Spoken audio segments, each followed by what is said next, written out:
ಒಂದೇ ರೂಮ್ ಇರ್ತಕ್ಕಂಥ ಕೊಠಡಿಗಳು.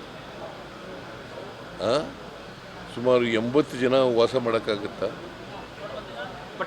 ಅಲ್ಲ ಹೇಳಪ್ಪ, ನೀನು ಮಾಡೋಕ್ಕಾಗುತ್ತೆ? ಹೋಟೆಲ್ ಕಾರ್ಮಿಕರು ಅಂತ ಹೇಳ್ತಾ ಇರೋದು ಸರ್, ಅವರೆಲ್ಲ ಹೋಟೆಲ್ ಕಾರ್ಮಿಕರು ಅಲ್ಲಿ ಇದ್ದವ್ರು ಅಂತ.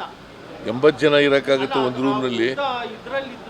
ಒಂದು ಸಣ್ಣ ರೂಮ್, ಓಣಿಯಲ್ಲಯ್ಯ, ಸಣ್ಣ ರೂಮ್ನಲ್ಲಿ 80 ಜನ ಇರ್ಲಿಕ್ಕೆ ಸಾಧ್ಯನಾ?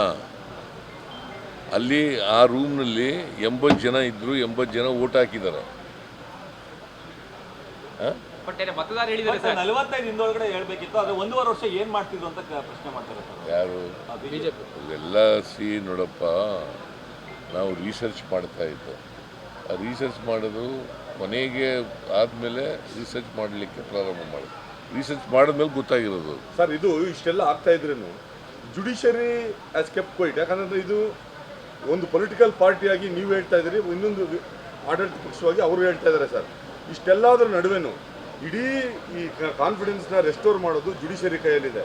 ಇದಕ್ಕೆ ಏನಾದರೂ ಜುಡಿಷರಿ ಏನಾದರೂ ಇಂಟರ್ವ್ಯೂನ್ ಆಗಬೇಕಾ, ಸೂಮೋಟೋ ಇಂಟರ್ವ್ಯೂನ್ ಆಗಬೇಕಾ ಬೇರೆ ಕೇಸ್ಗಳೆಲ್ಲ ಆದಂಗೆ ಅಂತ? ನೋಡಿ, ನಾವು ಮೊದಲಿನಿಂದ ಹೇಳ್ತಾ ಇದ್ದೀವಿ, ಮ್ಯಾನಿಪುಲೇಷನ್ ನಡೀತಾ ಇದೆ ಅಂತೇಳಿ.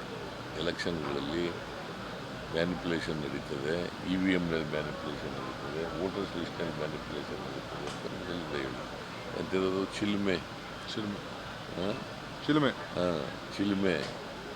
ಇದನ್ನೆಲ್ಲ ಹೇಳಿದ್ದೀವಿ. ಸೊ ನನ್ನ ಪ್ರಕಾರ ರಾಹುಲ್ ಗಾಂಧಿಯವರು ಏನು ಮೊನ್ನೆ ಪ್ರದರ್ಶನ ಮಾಡಿದ್ರು ಇದರಲ್ಲಿ ಮೀಡಿಯಾದಲ್ಲಿ, ಅವೆಲ್ಲವೂ ನಿಜ ಅಂತ ಅನಿಸುತ್ತೆ.